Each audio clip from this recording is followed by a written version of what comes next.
Hi, I had spoken to you some time ago about culture. Language I had used at that time was that culture is the fabric on which the artwork of strategy actually is being created.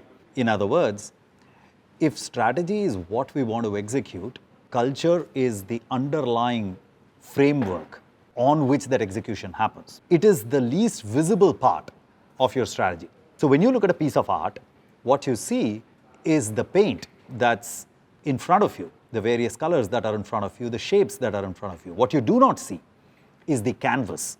That canvas, in a company's context, is the culture.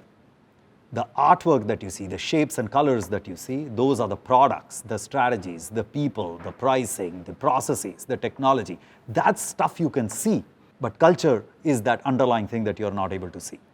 It is important for us to once in a while recognize that that canvas exists and that the same painting, if you try to make on one type of canvas versus another, it might come out very differently. You take the greatest artist in the world and you give them a newspaper to draw on, and they will really struggle to create a great piece of art. Of course, on the other hand, if you take your 8-year-old child and actually give them some crayons and give them the greatest canvas, they probably will not be able to make anything either. The point is, you need both the structure, the colors and the shapes and the creativity and imagination of the artist, as well as the right canvas for the great painting to come out. That's what in companies we look for as we build great businesses.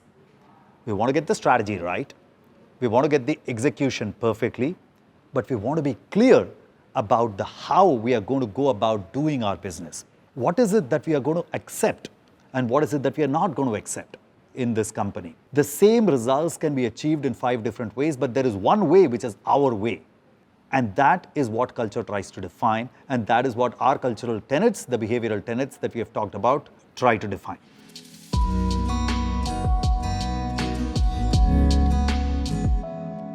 How do we bring it to life? How do we make it clear to everybody what indeed is our culture? The way we bring it to life is by talking about behaviors that are acceptable, behaviors that are celebrated, behaviors that are true to the Piramal way of working. Those behaviors are what we call these tenets. We've got these 10 tenets that we are talking about now as part of our culture rollout. You will recall that in the past, we had 16 behavioral tenets. Many of you have heard me talk about this. We talk about this in our town halls and many other places. We came up with those 16 behavioral tenets as a leadership team about 4 years ago, as we were just starting on our journey. Those tenets were illustrative of the type of company we wanted to be, the type of people we wanted to be. When you're growing up, your parents tell you, here is what a good person behaves like. Do not steal, do not cheat. If you can see the right answer written by the smart boy in front of you in an exam and you got the wrong answer, don't change it. My parents taught me that. Don't change your answer because you saw the other guy write a different answer and you know now that you have made a mistake. Let it be. That's just something that you're taught as you grow up in organizations. We tend to stop thinking about it. We tend to stop teaching ourselves and our staff what some of those behaviors are which are acceptable versus not acceptable. We tried taking a shot at it 4 years ago, and those 16 behavioral tenets have held us in good stead for this period of time. However, as I look back now on where we are of course a much larger company today. We have many more products, we have many more branches, we are a much larger book, etc. And while a lot of those behavioral tenets are still valid and still relevant, some new things have become important. For example, there is this idea of respect, which we had in the past as well, but it has become supremely important to me. There are a few other things. We have a new thing called Tap to Progress that we are talking about. This was not one of our tenets in the past. But again, it has become clear that one of the core ways we differentiate ourselves from every other company that is out there is this idea that we use technology, analytics, and process design to solve any business question at hand. This is a choice that we have made. There are many other ways you could do this. This is our way. And that's why I want to be explicit about it.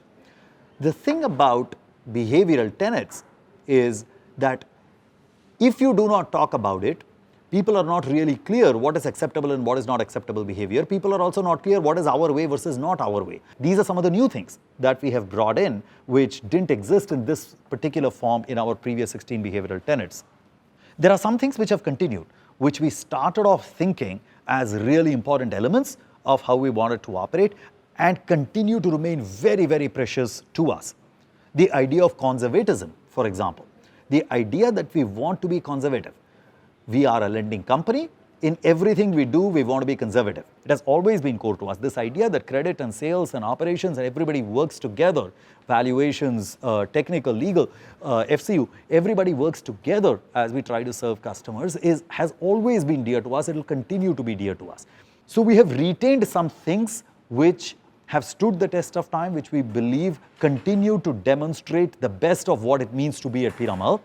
But we have also added some new things, which over the last couple of years we have recognized as important new elements that we need to be explicit about. We have also dropped a few things because they have outlived their utility. Not that we no longer believe in them, but they have outlived their utility in our life.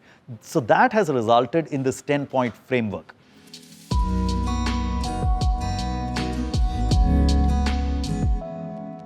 So we've split it into two parts.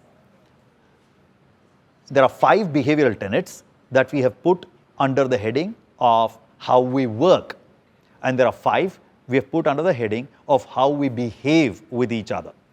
These are both really important categories, and I want us to have that clarity in our heads. There is something about our professional behaviors, things like tap to progress. That's the way I tackle business problems, right? That is one way of actually looking at our behavioral tenets. But there are other aspects which are interpersonal aspects. End of the day, we are a people business. How we behave with each other, how you behave with your manager behaves with you, how you behave with your peers, how you behave with external people in the ecosystem outside of Piramal, all of that, this interpersonal arena is what we have under those 5 bullet points that we are calling how we behave with each other. I hope that over these coming days, you will see these 10 behavioral tenets come to life slowly but steadily, and these 2 aspects of how we work and how we behave become clearer and clearer in your minds.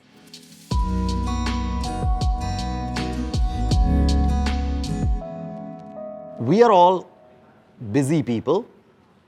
We have lots going on in our lives, and with all good intentions, we lose sight of what is important to us.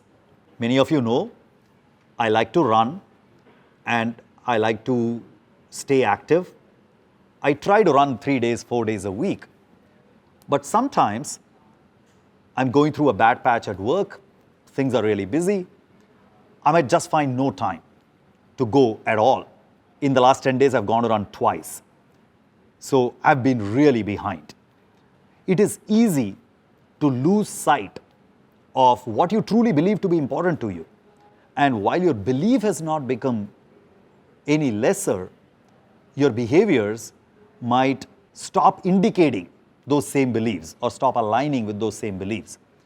It is important because of this to keep visual markers of what are important to us.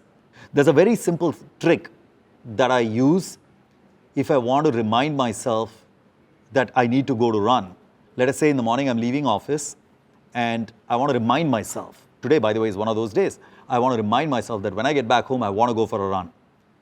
What I will do is I'll take my running shoes and leave them out right in the beginning. When I leave home, I'll leave my running shoes out.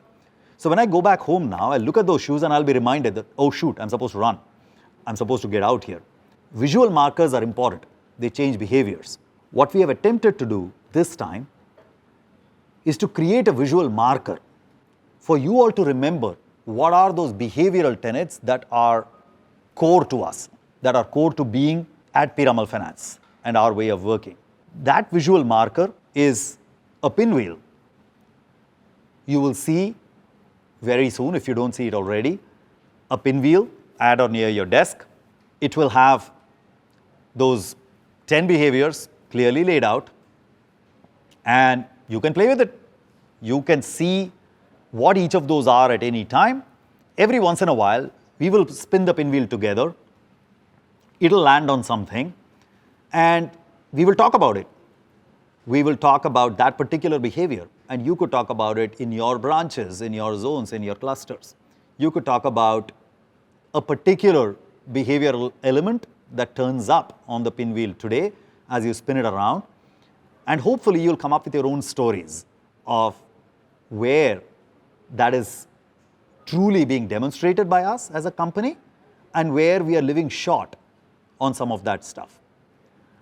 I believe that in our journey of becoming one of the most trusted, fastest growing, the most profitable, and the most fun lending companies in our country, we will be well served by having strategic clarity, execution excellence, but also cultural clarity about who we are as people and what we are okay doing and what we are not okay doing and how we go about our work. The pinwheel and the 10 behavioral tenets that the pinwheel espouses, talks about, and brings to life are, in my opinion, the visual manifestation of our culture. I hope you integrate the pinwheel into the way you work. I hope we all as a company are able to use the pinwheel as my running shoes, as a visual marker for reminding us to do things that we might otherwise forget but truly believe in. I look forward to engaging with you throughout the year on our journey of culture, and I look forward to creating together a culture that we can all truly be proud of and that can be a core component of how we succeed in the business.